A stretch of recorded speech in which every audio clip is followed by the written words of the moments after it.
Jai Sai Shiva.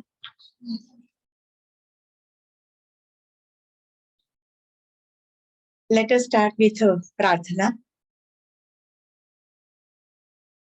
Tvameva Mata cha Pita Tvameva Tvameva Bandhu Shya Sakha Tvameva Tvameva Vidya Dravinam Tvameva Tvameva Sarvam Mama Deva Deva कायेन वाचा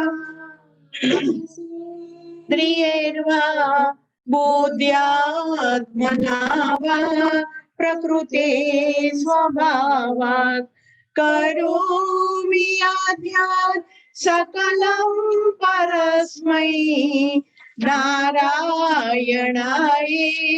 समर्पयामि। सच्चिदानंद भगवान की जय। अथ ध्यानम। अपनी आंखें बंद करें, सीधा बैठे और आपके मन में कृष्ण भगवान के सुंदर मनोहर स्वरूप का दर्शन करते हुए शांताकारं भुजगशयनं पद्मनाभं सुरेशं विश्वाधारं गगनसदृशं मेघवर्णं शुभांगं लक्ष्मीकान्तं कमलनयनं योगिभिर्ध्यानगम्यं वन्दे विष्णु भवभयहरं सर्वलोकैकनाथम्।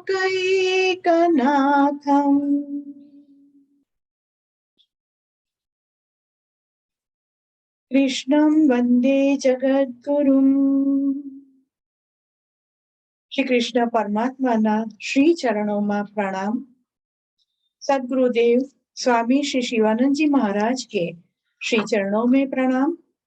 सद्गुरुदेव साईनाथ महाराज के श्री चरणों में प्रणाम और आप सबके हृदय में उपस्थित परमात्मा को प्रणाम।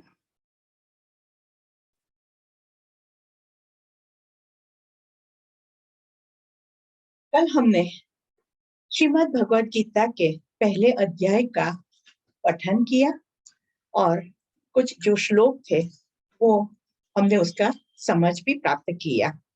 आज हम दूसरा अध्याय 18 अध्याय है, उसमें से दूसरा अध्याय सांख्य योग, उसका पठन भी करेंगे और गीता जी का जो तत्व ज्ञान है वो इसी अध्याय से शुरू होता है। कि पहले अध्याय में हमने देखा कि अर्जुन जब महाभारत के युद्ध के मैदान पर श्री कृष्ण भगवान उनके सारथी थे और कपिध्वज वाले उत्तम रथ में वो विराजमान थे और युद्ध करने के लिए तैयार थे। लेकिन जब उन्होंने कहा कि भगवान मेरा रथ दोनों सेना के मध्य में ले जाए, मैं देखना चाहता हूं कि मुझे किस किस से लड़ना है, और इसका कारण ये था कि मैं मेंटली प्रिपेयर्ड हो जाऊं। लेकिन जैसे ही अर्जुन ने देखा कि सामने तो अपना ही स्वजन समुदाय है, फिर इसका इमोशनल लेवल जो है वो इम्बैलेंस हो गया। युद्ध का विचार उसका चला गया और उसको लगा कि मैं मेरे स्वार्थ के लिए कर रहा हूँ, ये सब मुझे राज्य नहीं चाहिए, मुझे इन लोगों से लड़ना नहीं है, मैं भिक्षा मांगकर चलाऊंगा, मर जाऊं तो भी ठीक है, मैं शस्त्र बगैर वो लोग मुझे मार दे तो भी ठीक है, लेकिन मैं युद्ध करना नहीं चाहता हूँ। तब उसके मन में विस्मरण हो गया था कि ये धर्म युद्ध है। पहला ही श्लोक, धर्म क्षेत्र कुरुक्षेत्र है। कुरुक्षेत्र का जो मैदान था उसमें धर्म के लिए युद्ध हो रहा था, तो शायद हमें ये ज्ञान प्राप्ति हो, इसके लिए ही उनका ये विस्मरण हो गया था। और उसने पहले अध्याय में श्री कृष्ण परमात्मा को अपने शरीर में डिप्रेशन की वजह से जो जो लक्षण दिखाई दिए वो सब उसने वर्णन किए। उसके साथ साथ वो लड़ना क्यों नहीं चाहता है उसका भी बहुत सारे रीजन उन्होंने श्री कृष्ण परमात्मा को सुनाए। लेकिन अभी तक अर्जुन ने ऐसा नहीं पूछा है श्री कृष्ण परमात्मा को मैं क्या करूं। वो अपनी ही बात बताए जा रहा है, उसने परमात्मा से राय नहीं मांगी है। और जब तक हमारे अंदर कहते कि मांगे बिना तो माए नहीं पिरसती है? मांगना पड़ता है। कोई भी गुरु के पास जाते हैं तो शिष्य को मांगना पड़ता है कि मुझे ये मंत्र चाहिए। तो जो मंत्र उसका इष्ट मंत्र होता है उसका गुरु उसको मंत्र दीक्षा देते, इस तरह से मांगना पड़ता है। लेकिन अर्जुन ने तो अपनी ढाई ढाई बातें करना शुरू कर दिया, जैसे वो ही ज्ञानी है और कोई राय लेना नहीं चाहता था। तो अगले अध्याय में भी थोड़े जो श्लोक है तब तक अर्जुन का अपना जो शानपन है वो व्यक्त हो रहा है। तो आप अपनी भगवत गीता खोले और द्वितीय अध्याय सांख्य योग, साथ साथ में आप भी मंत्र बोलना है ना? साथ साथ मुझे आप भी मंत्र बोलना। दूसरा अध्याय सांख्य योग। संजय उवाच तम तथा कृपयाविष्टम् अश्रुपूर्णाकुलेक्षणम् विशदन्तमिदं वाक्यम् उवाच मधुसूदन। संजय बोले, उस प्रकार करुणा से व्याप्त और आंसुओं से पूर्ण तथा व्याकुल नेत्रों वाले शोक युक्त उस अर्जुन के प्रति भगवान मधुसूदन ने यह वचन कहा। जब अर्जुन रथ के पीछे की सीट पर जाकर बैठ गया और उसने अपना जो निर्णय था कि मैं युद्ध नहीं करूंगा वो श्री कृष्ण परमात्मा को बता दिया, और फिर उसकी आंखों में अश्रु थे और करुणा से उसका शरीर व्याप्त हो गया था, तब भगवान ने अर्जुन से कहा, श्री भगवान उवाच कृतस्त्वाकस्मन्नीदं विषमे समुपस्थितम् अनार्यजुष्टं स्वर्गम् अकीर्तिकरम् अर्जुन। परमात्मा कहते हैं, हे अर्जुन, तुझे इस असमय में यह मोह किस हेतु पैदा हुआ? क्योंकि न तो ये श्रेष्ठ पुरुषों द्वारा आचरित है, न स्वर्ग को देने वाला है, न कीर्ति को देने वाला है। ये कैसी स्थिति हो गई मालूम है? हमारा बेटा होता है, 12th की एग्जाम है या तो कोई भी इंपॉर्टेंट एग्जाम है, पूरी साल मेहनत की है और परीक्षा का समय आ गया है, तब तक तैयार है, मैं परीक्षा देने वाला हूँ। और एंड में जब परीक्षा हॉल में जाना है और वो कह देता है मैं तो परीक्षा नहीं दूंगा, मैं तो भयभीत हो गया हूं, मुझे कुछ याद नहीं आ रहा है कि मैंने क्या पढ़ा है, मेरा कॉन्फिडेंस चला गया है, मैं कुछ नहीं लिख पाऊंगा, मैं तो परीक्षा नहीं दूंगा। हाँ, तो पेरेंट्स क्या कहेंगे? एक बार चला तो जा, नहीं लिख पाए तो कोई बात नहीं, पर जा अंदर, हाँ, लिखना शुरू कर दे। दूसरी बात कि कोई बेटा है वो कहता है कि मैं फॉरेन जाना चाहता हूँ, पढ़ाई करना चाहता हूँ। हाँ, हमारे घर में रहते बच्चे तो वो तो कंफर्ट जोन में रहते हैं, हाँ, बहुत कुछ हम कर लेते हैं, वहां तो स्ट्रगल है, फिर भी वो तैयार हुआ कि नहीं, मुझे लगता है कि मेरी कैरियर वहां पर है। और पेरेंट्स ने भी हम हाँ कर दी कि चलो सब तैयारियां हो गई, एडमिशन मिल गया, फीस भर दी, फिर वीजा मिल गया और सब बैग पैक हो गई और पहुंच गए एयरपोर्ट।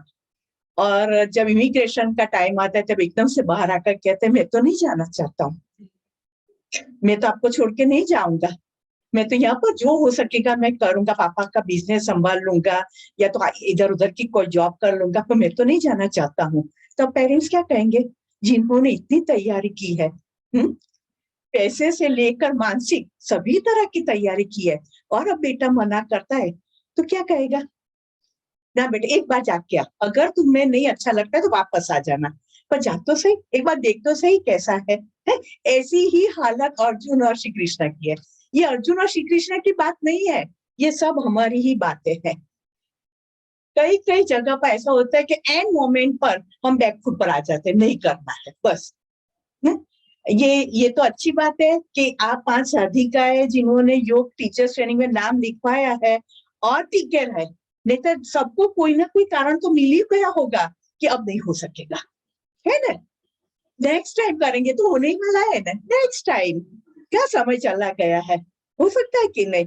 हाँ, पर आपके अंदर ही श्री कृष्ण परमात्मा आकर बैठ गए, नहीं, जो भी स्ट्रगल है, संघर्ष, विवेकानंद जी कहते हैं संघर्ष संघर्ष संघर्ष, संघर्ष जीवन है, स्थगितता मृत्यु है।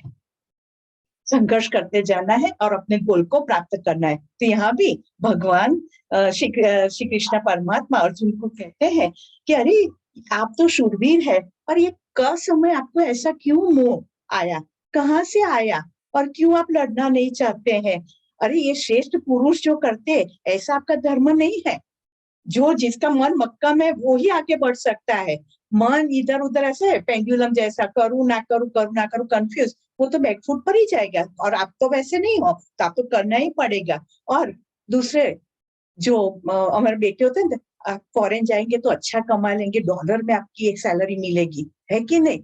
तो एक बार नक्की किया तो जा तो सही। इसी तरह से यहाँ भी श्री कृष्ण परमात्मा जो अर्जुन है उसको लालच देते कि ये तो स्वर्ग देने वाला है, ये तो यश देने वाला है, आपको युद्ध करना ही चाहिए। और आगे कहते, और आगे थोड़ा स्ट्रिक होके, अभी भी बच्चा नहीं मानता है कि नहीं नहीं मुझे नहीं जाना है, तो फिर हम थोड़े स्ट्रिक हो जाते हैं। हाँ, तो देखो, क्लैब्यमास्मगमं पार्थ नैतत्त्वयुपपद्यते शूद्रं हृदय दौर्बल्यं त्यक्तोत्तिष्ठ परन्तप।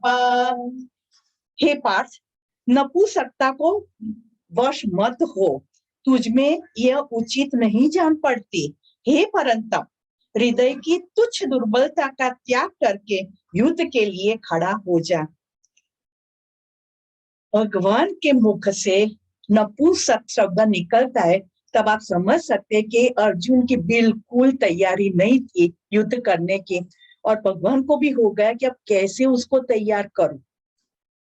ये वर्ड कोई भी पुरुष के लिए लास्ट में बोले जाते हैं, लास्ट में। नपुंसक है, परमात्मा ने यहाँ पर अर्जुन को बोला नपुंसकता को मत प्राप्त हो, you are brave, you are bold, you are courageous.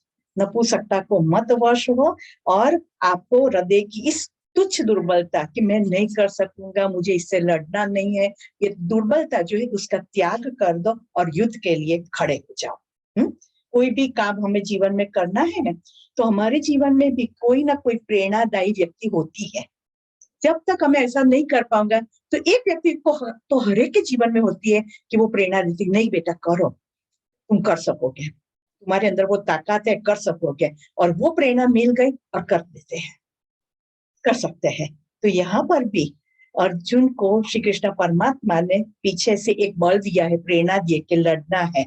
और फिर आगे अब अर्जुन, अभी भी अर्जुन परमात्मा के शब्द को सुनकर मान जाना चाहिए कि नहीं बस आप कहते हो तो मैं तैयार हूं।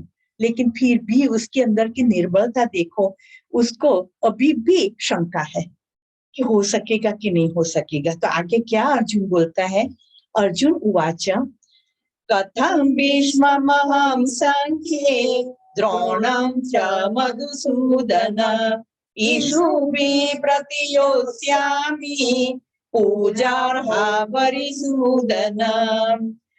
अर्जुन बोले, हे मधुसूदन, मैं रणभूमि में किस प्रकार बाणों से भीष्म पितामह और द्रोणाचार्य के विरुद्ध लड़ूंगा, क्योंकि हे अरिसूदन वे दोनों ही मेरे पूजनीय हैं।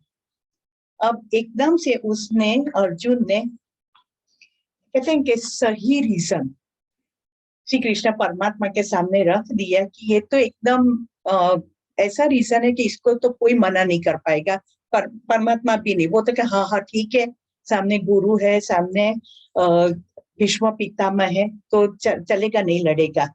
तो अर्जुन ने ऐसा रीजन खोज कर दिखाया कि रणभूमि में मैं भीष्म पितामह जो मेरे नाना होते, दादा होते, और द्रोणाचार्य जो मेरे गुरु है, उसके विरुद्ध मैं नहीं लड़ना चाहता, क्योंकि वो मेरे पूजनीय है। आगे भी उसने कहा, गुरून् हन्त्वा हि महानुभावान् श्रेयो भोक्तुं भैक्ष्यमपि हलोके हत्वार्थकामास्तु गुरुनिहैव भुञ्जीय भोगान् रुधिर प्रदिग्धान्।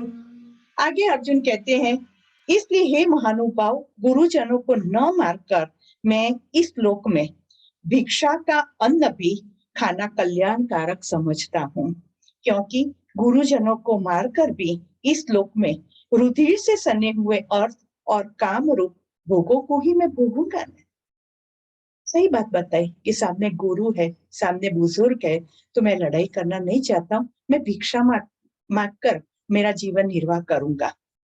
और ऐसे भी इनके रुधिर से प्राप्त हुआ राज्य या तो वो मेरे किस काम का है। अभी अर्जुन जो है मोहवश हो गया है, तो वो अज्ञान की अवस्था में है, तो इस तरह से वो बोल रहा है। आगे फिर श्री कृष्ण परमात्मा उससे सबसे अंतिम ज्ञान, बढ़िया ज्ञान देते हैं, जो किसी व्यक्ति का पुण्य कर्म उदित हुआ है उसको ही प्राप्त हो सकता है। फिर भी अभी अर्जुन को बोलने देते, बोलो अभी भी क्या कहना चाहते हो।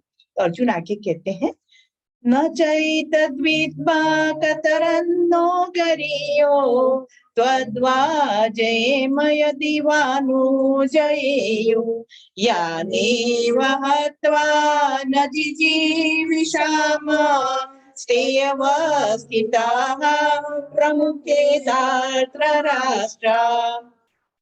और हम यह भी नहीं जानते कि हमारे लिए युद्ध करना और न करना, इन दोनों में से कौन सा श्रेष्ठ है, अथवा यह भी नहीं जानते कि उन्हें हम जीतेंगे या हमको वो जीतेंगे। और जिनको मारकर हम जीना भी नहीं चाहते, वे ही हमारे आत्मीय धृतराष्ट्र के पुत्र हमारे मुकाबले में खड़े हैं।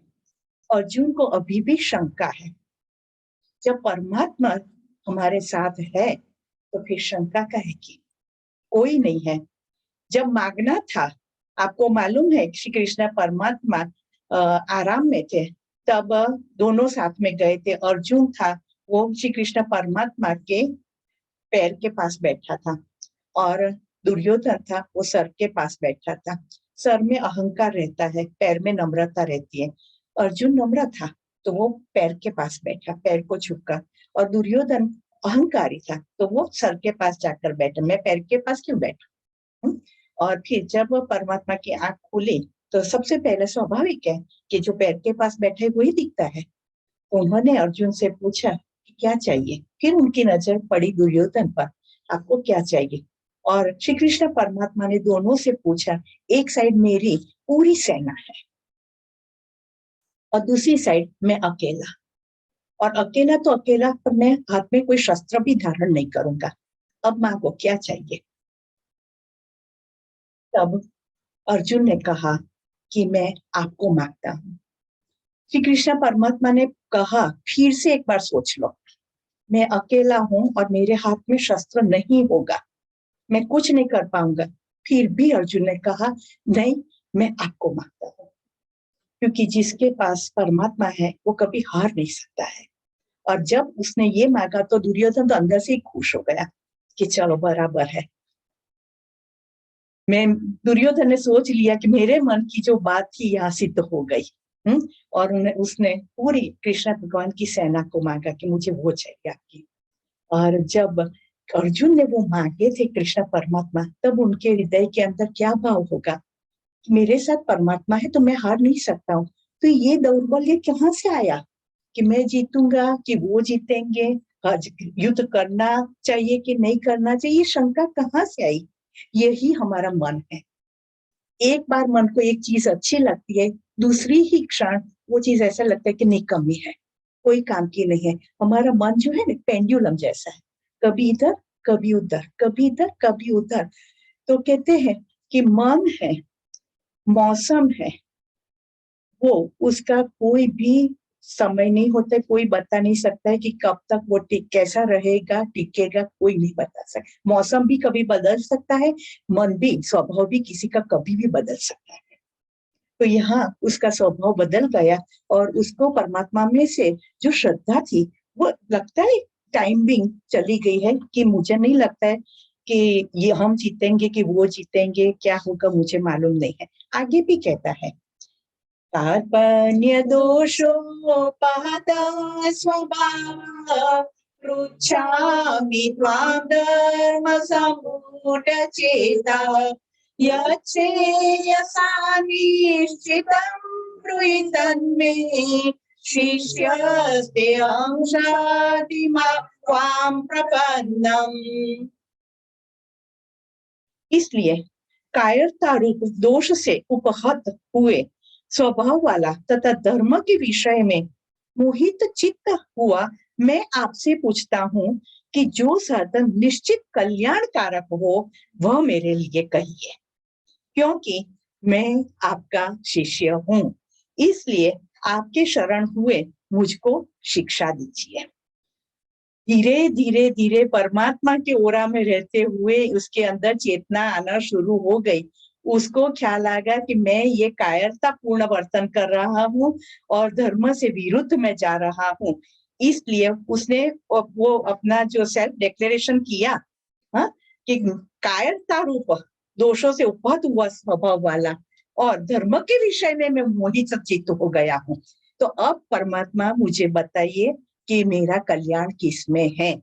आप मेरे गुरु हो, मैं आपका शिष्य हूँ। अब वो उसकी मति जो है वो सही ठिकाने पर आई कि उसने अपने गुरु से राय लेना समझा कि बस वो जो कहेंगे वो सही होगा। और देखिए, जो गुरु है ना, वो हमेशा कहते हैं आदर से आज्ञा बलवत्तर है। आप गुरु को आदर चाहे कितना भी दो, कि चलो आते हैं तो रेशमी आसन बिछा देते हो, कितने पकवान बना देते हो, कितना दक्षिणा देते हो, लेकिन इनकी आज्ञा का उल्लंघन करते हो तो इसका कोई मतलब नहीं है। वो आदर किस काम का कि जहाँ गुरु की आज्ञा का उल्लंघन होता है। इसलिए यहाँ पर जब अर्जुन ने पूछा तब कृष्ण परमात्मा उसको जवाब देने के लिए अब तैयार हुए हैं। और अभी भी अर्जुन पूछ तो लिया, लेकिन फिर भी उसके मन में जो शंका है आगे भी आता है, नहीं प्रपश्यामि ममापनुद्यात् यच्छोकमुच्छोषणमिन्द्रियाणाम् अवाप्य भुवावसपत्तमृद्धम् राज्यं सुराणामपि चाधिपत्यम्। क्योंकि भूमि में निष्कंटक धन धन्य संपन्न राज्य को और देवताओं के स्वामी बने को प्राप्त कर कर भी मैं कोई उपाय ऐसा नहीं देखता हूँ कि जो मेरी इंद्रियों को सुखाने वाले शोक को दूर कर सके। वो कहता है, अर्जुन कहता है कि चाहे मुझे सब कुछ प्राप्त हो जाने वाला है, फिर भी ये मेरा जो शोक है मुझे नहीं लगता है कि कोई भी दूर कर पाएगा। यानी कि परमात्मा के लिए अब चैलेंज की बात आ गई कि मैं देखता हूँ आप मेरा शोक दूर कर सकते हैं। हमारे जीवन में भी ऐसा होता है ना कि मैं इतनी दुखी हूँ, मुझे नहीं लगता कि कोई मुझे इसमें से बाहर निकाल सकेगा, और खुद में तो ऐसी ताकत है ही नहीं कि बाहर निकाल सके। तो उसके सबसे नजदीक की जो व्यक्ति होती है उसके पर चैलेंज आ जाती है कि अब इस व्यक्ति को मैं कैसे इसमें से बाहर निकालूं, उसका जो दुख है, उसकी जो तड़प है, उसका जो शोक है, उसमें से कैसे बाहर निकालो। तो वो व्यक्ति ने तो अपने हथियार ऊंचे कर दिए, हाथ ऊंचे कर दिए, मैं तो दुख में ही रहने वाली हूँ, अब आप कुछ करो, कर सकते हो। तो उसने भी परमात्मा से कहा कि मैं तो कोई ऐसा उपाय नहीं देखता हूँ कि जो मुझे इसमें से बाहर निकाल सके। तो अब संजय उवाच, संजय जो धृतराष्ट्र को ये सब घटनाएं कह रहे थे देखते देखते टीवी के जैसे, संजय उवाच, उसने धृतराष्ट्र को कहा, एवं उक्त्वा ऋषिकेशं गुडाकेश परन्तप न योत्स्य इति गोविन्दम् उक्त्वा तूष्णीं बभूवः। संजय बोले, हे राजन, निद्रा को जीतने वाले अर्जुन अंतर्यामी श्री कृष्ण महाराज के प्रति इस प्रकार कहकर फिर गोविंद भगवान से मैं युद्ध नहीं करूंगा, यह स्पष्ट कहकर चुप हो गए। अर्जुन ने अपना अंतिम निर्णय सुना दिया, बस मैं तो युद्ध नहीं करने वाला। अब आप जाने आप क्या कहना चाहते हैं, लेकिन मेरा तो निश्चय हो गया, मैं युद्ध नहीं करने वाला हूँ। हमें भी कोई बड़ा निर्णय लेना होता है, नहीं मैं नहीं करूंगा, मैं नहीं करूंगी, आपको जो करना है कर, मैं नहीं करूंगी, बस ये निर्णय पर आ गए। अब भगवान आगे भी बोला, तमुवाच ऋषिकेश प्रहसन्निव भारत सेनयोरुभयोर्मध्ये विषीदन्तम् इदं वच। हे भरतवंशी धृतराष्ट्र, अंतर्यामी श्री कृष्ण महाराज दोनों सेनाओं के बीच में शोक करते हुए उस अर्जुन को हंसते हुए ये वचन बोले। अब सुनो, इतना कहने के बाद श्री कृष्ण परमात्मा को चैलेंज नहीं लगा है, वो तो हंसने लगे। उनको लगा कि ये अर्जुन में बचपन आ गया है। बच्चा कोई गलत गलत डिमांड करता है तो हम कैसे हंसते कि नहीं नहीं अभी तो ये नहीं मिलेगा, कहते हैं कि नहीं, हाँ नहीं अभी तो ये नहीं हो सकता। रात में उठ करके कि चलो मैं तो खेलना चाहता हूँ, तो हम कहेंगे नहीं बेटा अभी तो नहीं खेल सकते, अभी तो सोने का टाइम है। इस तरह से अर्जुन की ये बातें उनको बहुत बालिश लगी, बचपना भरी लगी। तो श्री कृष्ण परमात्मा गुस्से नहीं हुए हैं अभी, वो हंसते हंसते बोले हैं। श्री भगवान वाच, हंसते हंसते भगवान ने जो ज्ञान दिया है, अगर वो हमें भी आत्मसात हो जाए तो जो स्वामी शिवानंद जी महाराज कहते हैं कि आत्म साक्षात्कार आपका अधिकार है, जन्म सिद्ध अधिकार है, और इसे इसी जीवन में इसी क्षण प्राप्त करे वो शक्य बन सकता है।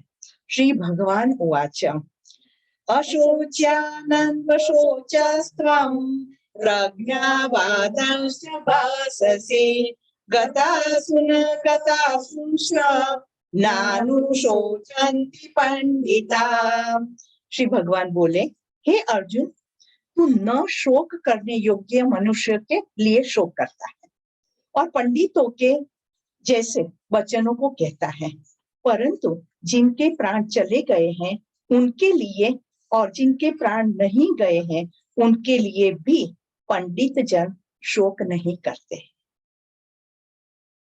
यहाँ अब 11 नंबर के श्लोक से जो गीता का तत्व ज्ञान शुरू होता है, जो हमें आत्मसात करना है।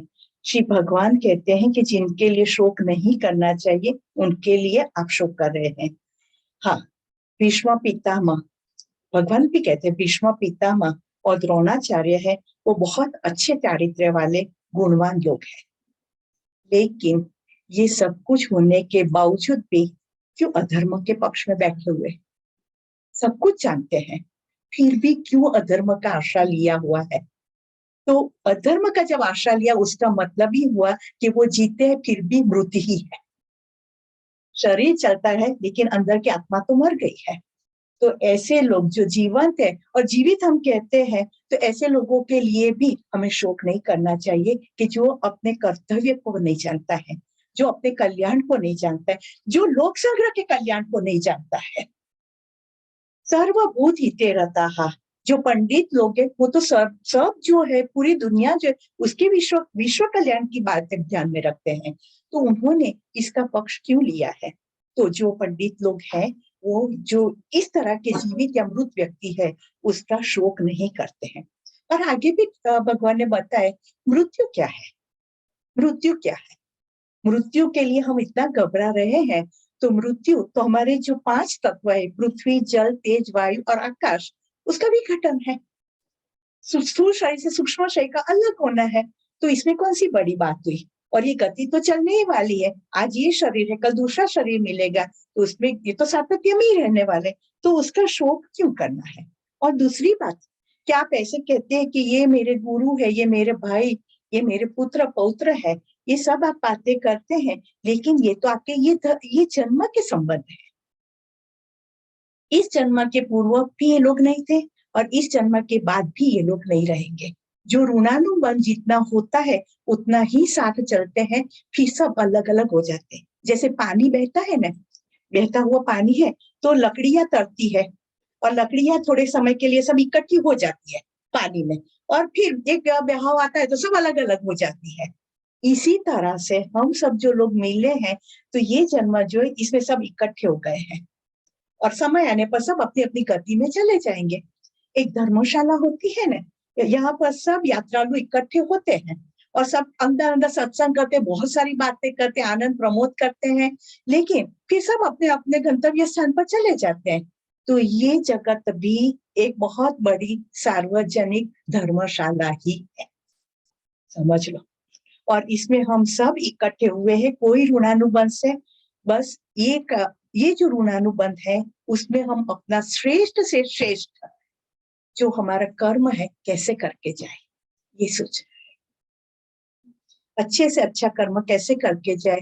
देख कबीरा ऐसी ओढ़ी ज्यों की त्यों धन दीन चदरिया, देख कबीरा ऐसी ओढ़ी ज्यों की त्यों धरती नी चदरिया, ऐसी करनी करके जाओ तुम हंसो झगड़ोए, ऐसी करनी करके जाओ। बस लोग आपको याद करते रहे, मृत्यु मृत्यु नहीं है, मृत्यु के बाद भी हम जीवंत रह सकते हैं लोगों के दिल में, भूल नहीं पाते हैं। ऐसे कर्म किए हैं तो कभी भूल नहीं पाएंगे, हर क्षण पर याद आते रहेंगे। अगर वो होते ना तो ये करते, होते नहीं, उन्होंने मुझे ये सिखाया था, उन्होंने मुझे इस तरह से अपलिफ्ट किया था, ये समय में उन्होंने मुझे इस तरह से बाहर निकाला था, सब सब बातें याद आती रहेगी। लेकिन अगर हमारे कर्म ही ऐसे हैं तो मृत्यु के पहले ही हम मर जाते हैं। लोग ऐसी इच्छा रखते हैं कि ये तो जिए ना जिए कोई फर्क नहीं पड़ता, जी ऐसी व्यक्ति की मृत्यु होती है ना तो लोग अंदर से तो खुश होते हैं, चलो गए, बहुत तकलीफ देते थे, बहुत दुख देते थे, हम मुक्त हो गए, है ना।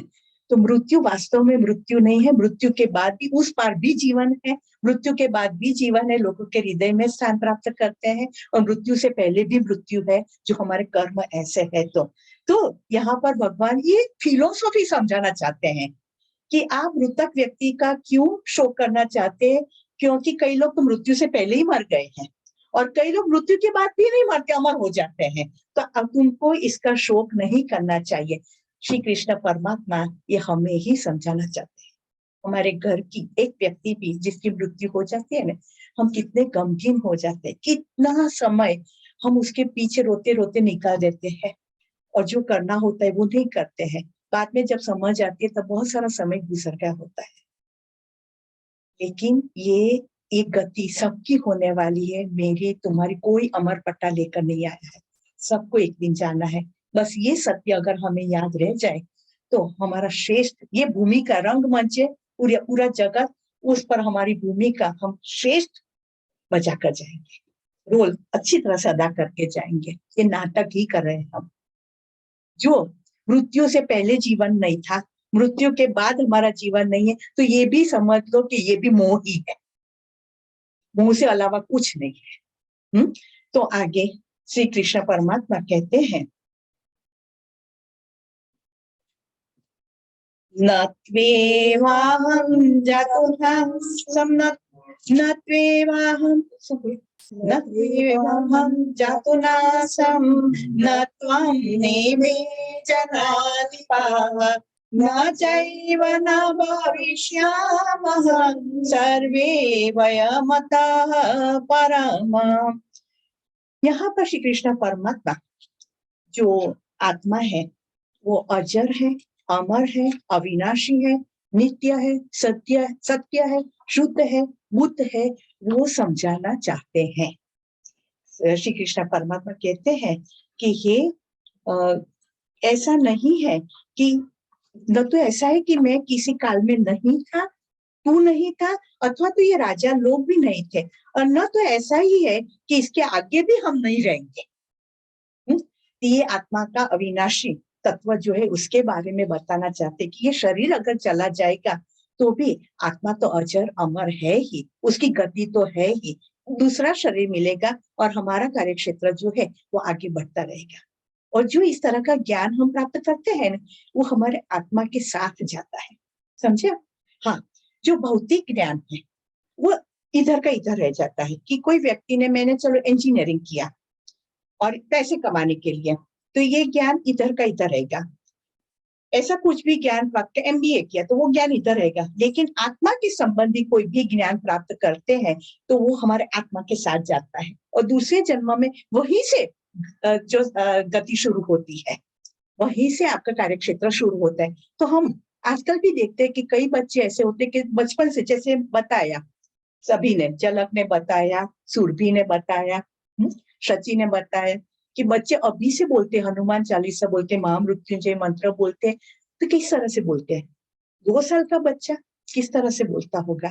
कि उसके पूर्व जन्म के संस्कार है, उसने ये साधना की है और इसीलिए आपका घर पसंद किया है, आपकी कुख पसंद की है कि यहाँ पर मैं जाऊंगा ना तो इसकी पुष्टि होगी और यहाँ से मैं आगे बढ़ सकूंगा, इसलिए आपके घर में आया है।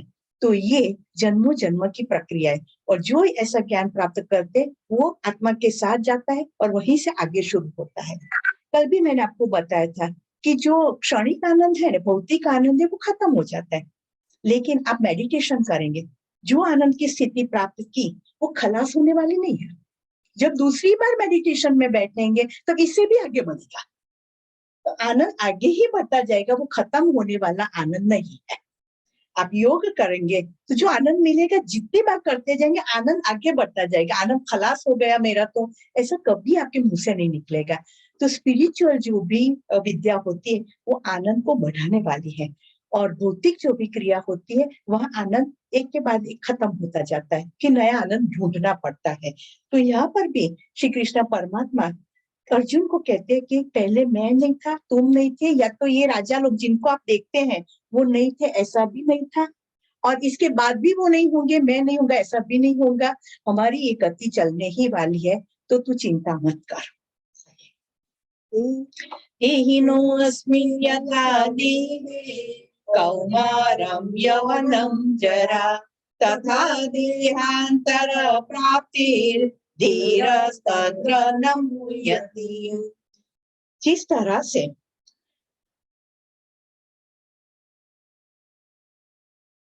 जैसे जीवात्मा की इस देह में बालकपन, जवानी और वृद्धावस्था होती है, वैसे ही अन्य शरीर की प्राप्ति होती है।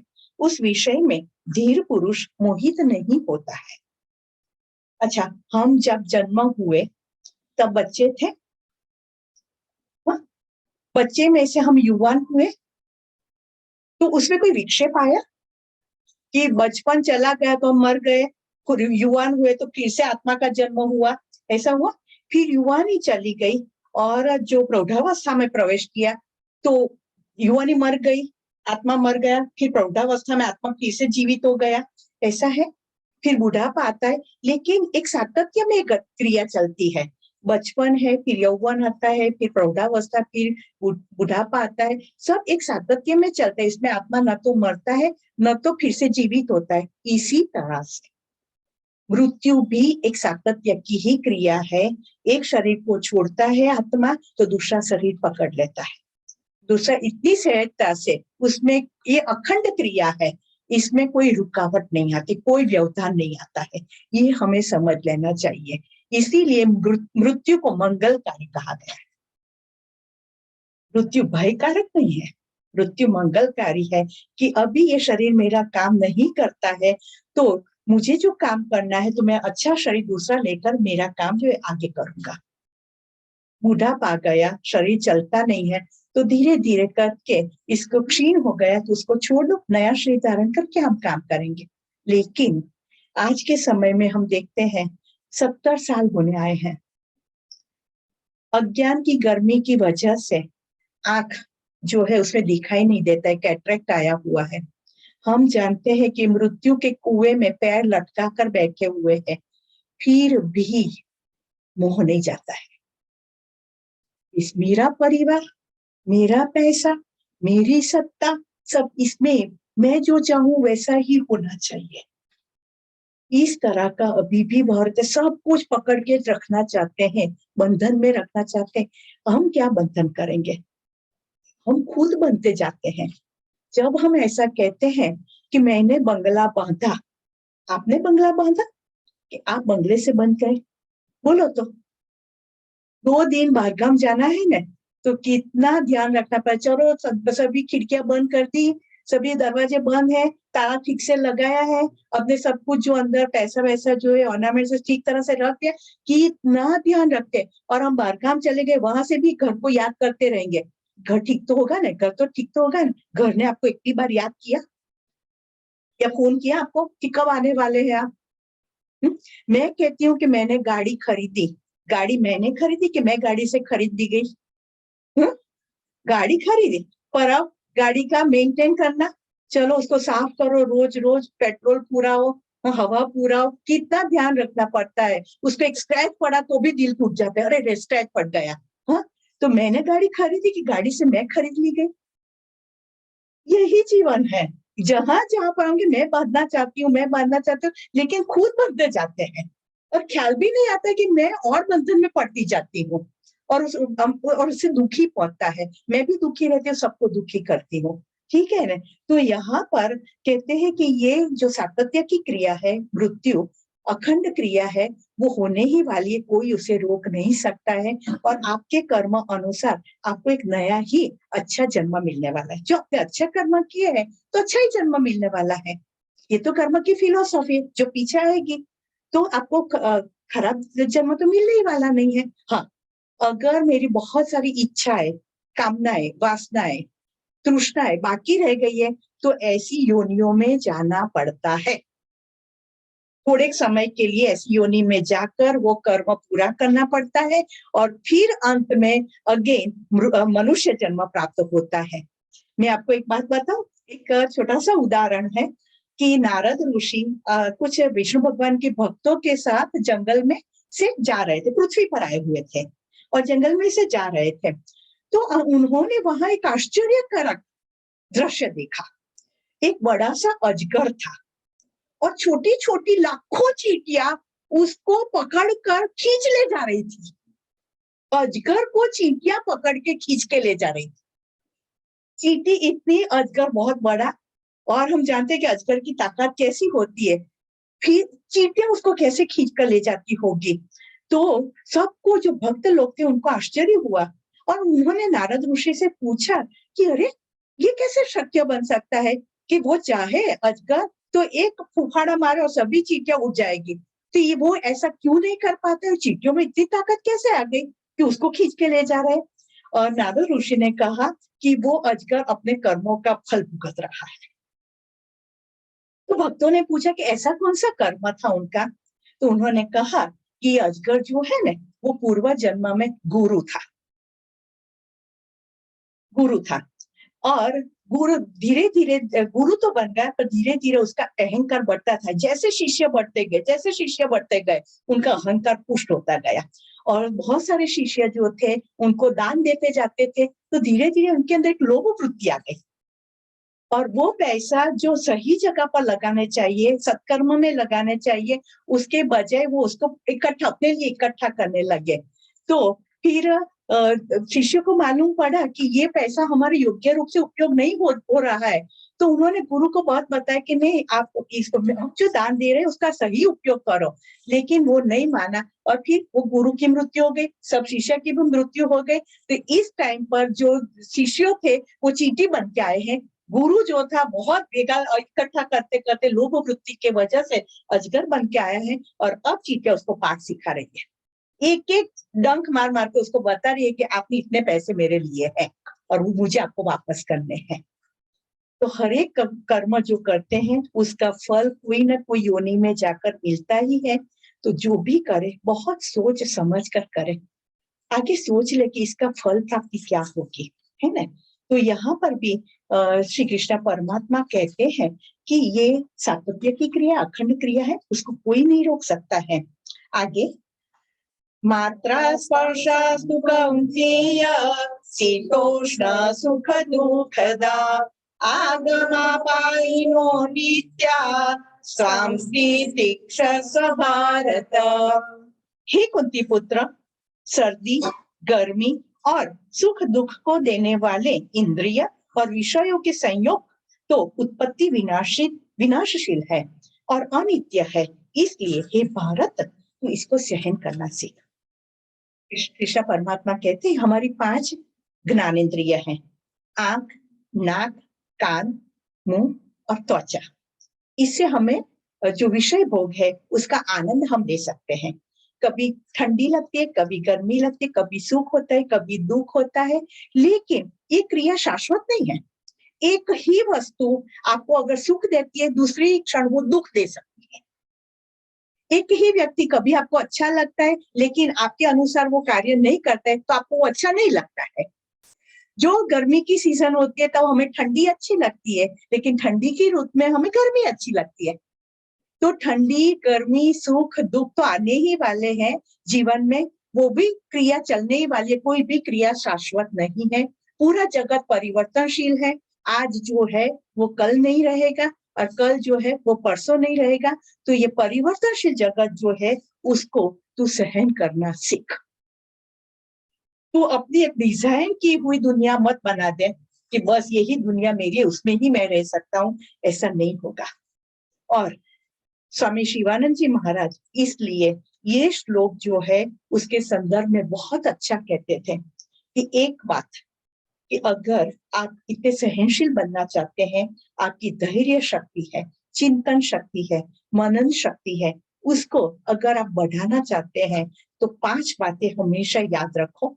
एक, आपके सामने जो व्यक्ति है वो आपको मोहक या रुचिकर शब्द का ही प्रयोग करेगी आपके सामने, ये बिल्कुल जरूरी नहीं है कि मुझे पसंद है वैसा ही आप बोलो कि आप तो बहुत अच्छे हैं, आप तो बहुत दयालु है, आप तो बहुत करुणामय।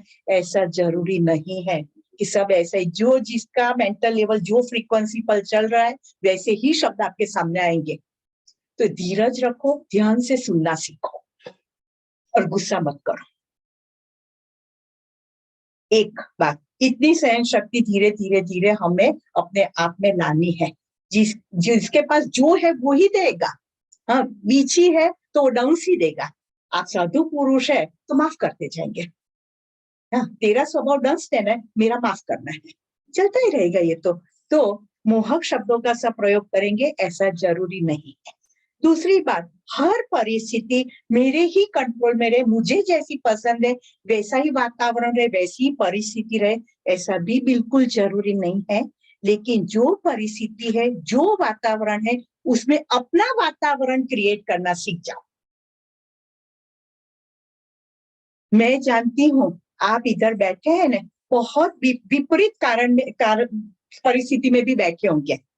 घर में कोई व्यक्ति बीमार भी हो सकती है, कोई व्यक्ति का टिफिन भी बना है, किसी को खाना भी देना, फिर भी आप बैठे हुए हैं क्योंकि आपने नक्की कर लिया है कि इस वातावरण को मुझे बना के रखना है 1 महीने के लिए। अपना वातावरण बनाना सीखो।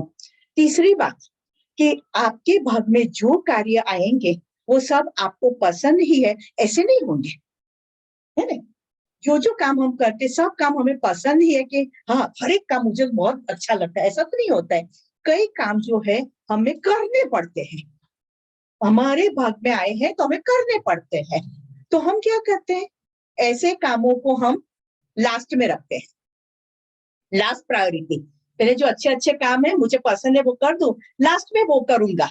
हाँ, और फिर वो लिंगरिंग ही होता है और करना ही है तो फिर लास्ट में करते तो एकदम इतने काम करने के बाद हमारा एनर्जी लेवल भी डाउन हो गया और नहीं करने का काम आया तो ऑलरेडी एनर्जी लेवल डाउन है, मन तैयार नहीं है उसके लिए, तो वो काम अच्छी तरह से नहीं होगा और धीरे धीरे आपका एनर्जी लेवल लो होता जाएगा।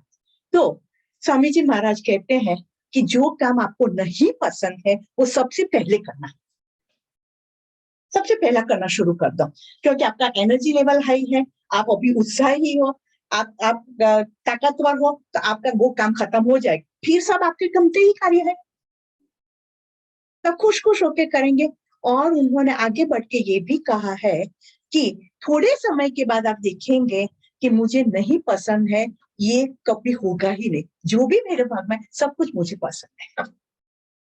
ये मानसिकता ही चली जाएगी कि ये काम मुझे पसंद नहीं है, मुझे करना है तो मैं आनंद से ही करूंगी, भाव से ही करूंगी, प्रेम से ही करूंगी, क्योंकि मुझे करना ही है। अगर मैं दुखी होकर करूंगी तो भी मुझे करना है, खुश होकर करूंगी तो भी मुझे करना है, तो क्यों खुश होकर ना करें। और चौथा, अपने मन पर हमेशा ध्यान रखो, वो कहाँ कहाँ स्वामी जी ने शब्द प्रयोग किया, कहाँ कहाँ भटकता है, जाता है नहीं, भटकता है। हमारे मन को भटकने की आदत हो गई है, इस जगह से दूसरी जगह, दूसरी जगह से तीसरी जगह, बस भटकता ही रहता है। और प्राप्ति नहीं होती है तो वो निराश हो जाता है, तो विषाद योग आ जाता है। 20 इच्छाएं आपकी है, 20 इच्छाएं, इसमें से 19 इच्छाएं पूरी हो गई, एक इच्छा बाकी रह गई और वो पूरी नहीं हो रही है, तो 19 इच्छा जो पूरी हुई है उसका आनंद नहीं है।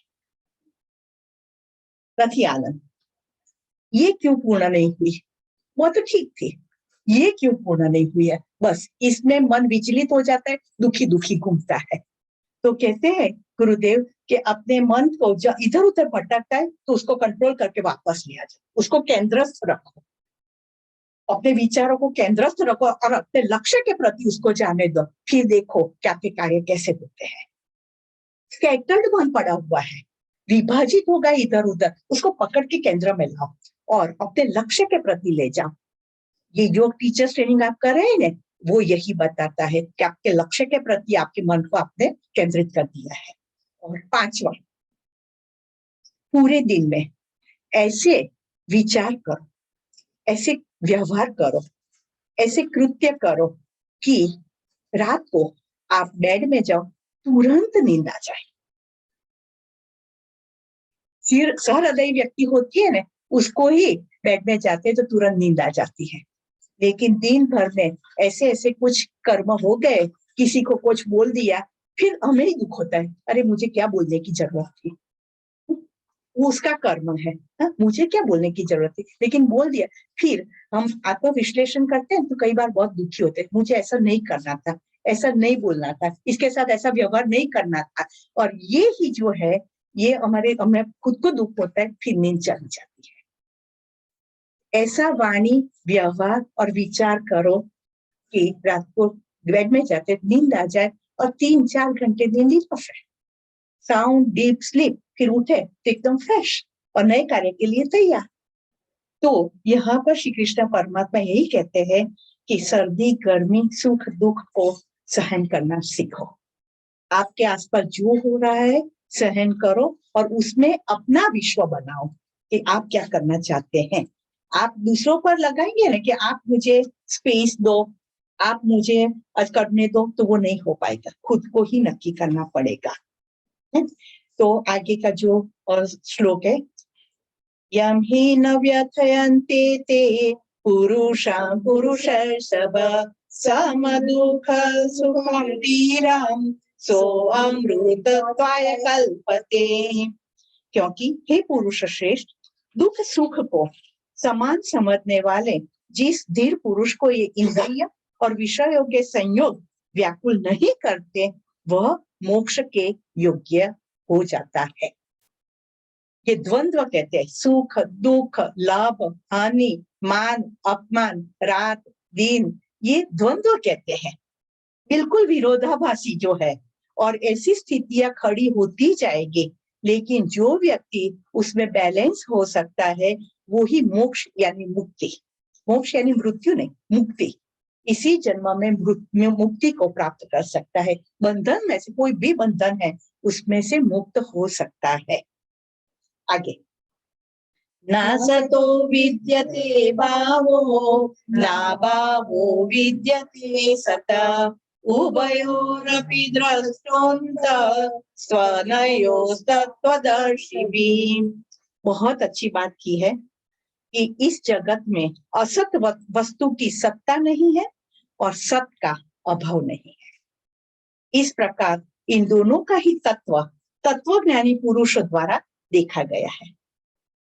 सत्य का कहीं पर भी अभाव नहीं है और असत्य जो है उसकी कोई सत्ता नहीं है। लेकिन आजकल हम क्या देखते हैं, और हम भी बोलते हैं कि ये व्यक्ति कितना गलत कर रहा है, फिर भी कितना सुखी है, कितने पैसे मिलते हैं, इसका घर कितना अच्छा है, वो कैसी कार लेकर घूमता है, और मैं सज्जनता से प्रामाणिकता से काम करता हूँ, लेकिन मेरे पास तो इतना नहीं है।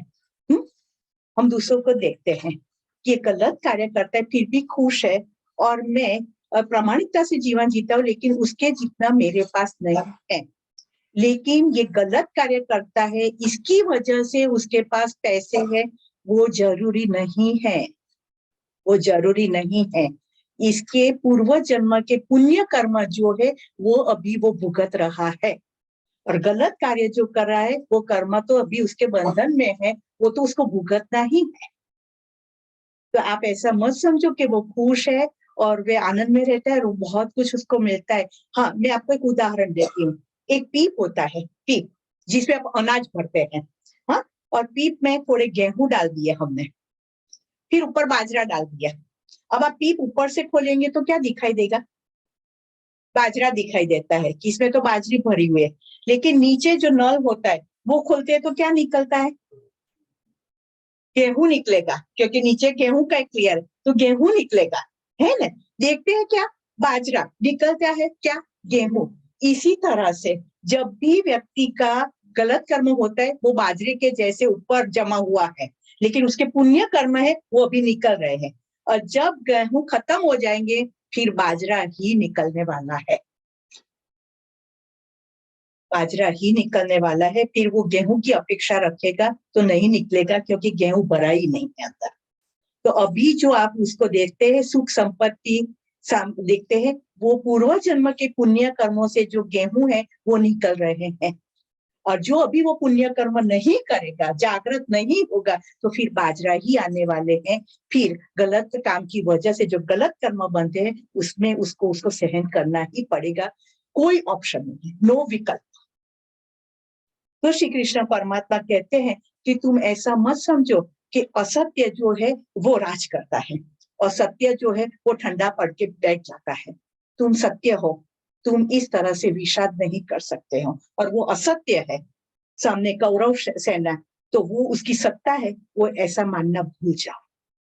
सत्य ही हमेशा आगे आता है। राजा हरिश्चंद्र, उन्होंने अपनी लाइफ में हर जगह पर सत्य बोले और कितना उन्होंने सहन किया, पर आज पूरी दुनिया उनको सत्यवादी हरिश्चंद्र के नाम से पहचानती है कि नहीं? तो सत्य कभी भी निष्फल नहीं जाता है, वो अपना रंग लाता ही है। इसीलिए हमेशा सत्य के साथ रहे, और सत्य ही परमात्मा है जो शाश्वत है। जो ये पृथ्वी ब्रह्मांड का जन्म नहीं हुआ था तब भी जो सत्य था वही सत्य था, आज भी वही सत्य है। ये पृथ्वी का नाश हो जाएगा तो भी सत्य तो कालातीत है, वो सत्य सत्य ही रहेगा, वही एक शाश्वत है, बाकी सब क्षणभंगुर है। तो इसी के साथ हम यहाँ पर श्रीमद् भगवद गीता के ये 16 श्लोक दूसरे सांख्य योग के हुए हैं, और सोमवार हम 17 नंबर के जो श्लोक है वहां से आगे शुरू करेंगे। अभी तो श्री कृष्ण परमात्मा ने आत्मा के बारे में इतना कुछ बताया है, बस ये दूसरा अध्याय ही पढ़ लेना तो भी पूरी भगवद गीता आ गई, है ना? तो वो करेंगे हम। और श्री कृष्ण शरणं मम, श्री कृष्ण शरणं मम, श्री कृष्ण शरणं मम, जय श्री कृष्ण शरणं मम, श्री कृष्ण शरणं मम, श्री कृष्ण शरणं मम, श्री कृष्ण शरणं मम, जय श्री कृष्ण शरणं। कृष्णं वंदे जगद्गुरुं।